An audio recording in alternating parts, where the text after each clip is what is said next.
আমাদের মহিলা ক্রিকেট দল যে অসাধ্য সাধন করেছে তার আপনাদের জানতে বাকি নেই।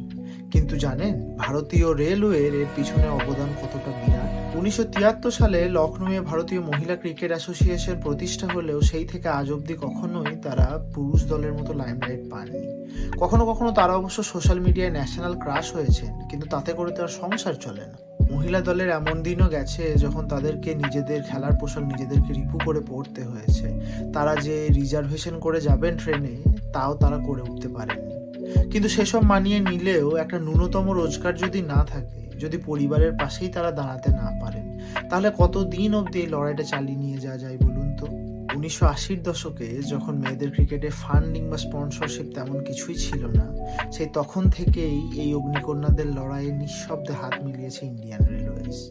ডায়ানা এডুলজি, মিথালি রাজ থেকে শুরু করে আজকের বিশ্বকাপ জয়ী টিমের 90 থেকে 95% খেলোয়াড়ই ইন্ডিয়ান রেলওয়ের কর্মী।